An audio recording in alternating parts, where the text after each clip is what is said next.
बिहार के चुनावी मैदान में इस बार जितनी ऊंची आवाज नेताओं की और उनके नारों की है, उतनी ऊंची आवाज बिहार की महिला वोटर्स की भी है, जो इस बार के चुनाव में किंग मेकर की भूमिका निभा सकती हैं। क्योंकि बिहार की महिला मतदाता अब मौन मतदाता नहीं रही। बिहार विधानसभा चुनाव जैसे जैसे नजदीक आ रहे हैं, राजनीतिक समीकरणों में एक नई धुरी तेजी से उभर रही है, वो है महिला मतदाता। पिछले एक दशक में महिलाओं का मतदान प्रतिशत लगातार बढ़ा है, जो पुरुषों से आगे निकल चुका है। वैसे तो बिहार के अलावा भी कई राज्यों में महिला मतदाता निर्णायक भूमिका निभा चुकी है। यही वजह है कि किसी भी राज्य में चुनाव आता है तो राजनीतिक दलों का फुल फोकस महिला वोटर्स पर रहता है। लेकिन अभी सिर्फ बात बिहार की करेंगे, क्योंकि बिहार चुनाव नजदीक आ चुके हैं। लिहाजा आंकड़ों के जरिए समझते हैं कि किस तरह से महिला मतदाता इस बार खेल करेंगी, किस गठबंधन को इनका फायदा होने वाला है, किस तरीके से पिछले चुनाव से ये बदलाव आया है। और करीब 15 लाख नए वोटर्स का जुड़ना इस बदलाव को और भी ज्यादा गहरा बनाता है। नीतीश कुमार की महिला केंद्रित नीतियों, सामाजिक योजनाओं और शिक्षा में निवेश ने महिलाओं को राजनीतिक रूप से सशक्त किया है। आज स्थिति ये है कि जिस क्षेत्र में महिलाओं की भागीदारी ज्यादा होती है, वहां चुनावी नतीजों की दिशा अक्सर बदल जाती है। 2015 में 60% महिलाओं ने वोट डाला था बिहार में, जबकि पुरुषों का प्रतिशत 50 पर अटका रहा। 2020 के चुनावों में महिलाओं का मतदान प्रतिशत 60 था, जबकि पुरुषों का 54। ये आंकड़े बताते हैं कि अब महिलाएं बिहार की चुनावी राजनीति की सबसे मजबूत और स्थिर वोट बैंक बन चुकी है। 2024 के लोकसभा चुनाव में बिहार में महिला मतदाताओं की संख्या 3 करोड़ 57 लाख थी, जो 2025 के विधानसभा चुनाव के लिए बढ़कर 3 करोड़ 72 लाख हो गई है। जिसका मतलब है कि सिर्फ एक साल में करीब 14 लाख नई महिला वोटरों का नाम जुड़ा है। ये सिर्फ आंकड़े की बात नहीं है, बल्कि राजनीतिक व्यवहार में गहराते बदलाव का भी एक संकेत है कि बीते एक साल में इतनी ज्यादा महिला वोटर्स जुड़ी हैं।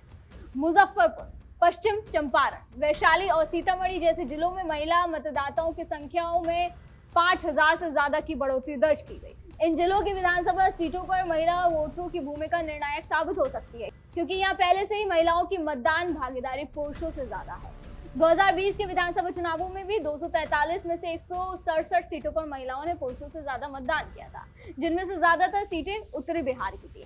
इस क्षेत्र का झुकाव एनडीए की ओर रहा। पूर्णिया जिले के बैसी में महिलाओं का मतदान प्रतिशत पुरुषों से 22% ज्यादा था और एनडीए ने ये सीट जीती।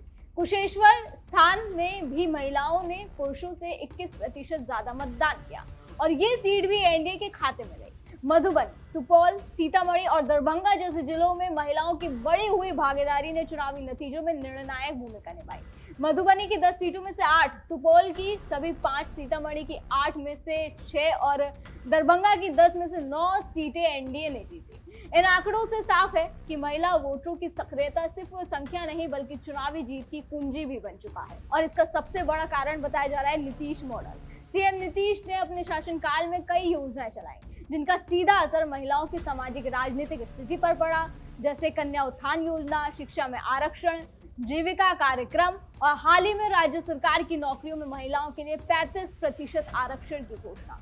इन सब ने ग्रामीण और शहरी दोनों इलाकों की महिलाओं को नई पहचान दी। इन्हीं योजनाओं के कारण नीतीश कुमार ने एक स्थिर महिला वोट बैंक तैयार किया, जो 2010 से लगातार उनकी चुनावी रणनीति की रीढ़ बन चुका है। यही वजह है कि 2010, 2015 और 2020 में महिला वोटिंग पैटर्न ने एनडीए को निर्णायक बढ़त भी दिलाई, जो दर्शाता है कि बिहार की महिलाएं अब सिर्फ मतदाता नहीं, बल्कि मुद्दे पर भी तय कर रही हैं।